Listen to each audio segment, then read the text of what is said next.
Надеюсь, что-то еще сегодня дропнется. Ну, Сэнди же выпало.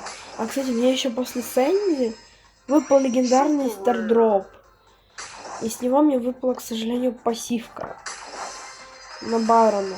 Но она бесполезная, потому что я Байрон направил на 9 силе.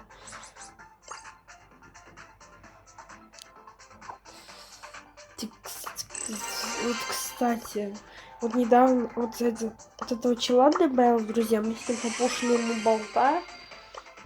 У него такие хорошие статы. Он вообще в 2019 играет, у него все на первом прайме. Даже Хэнк. Вот.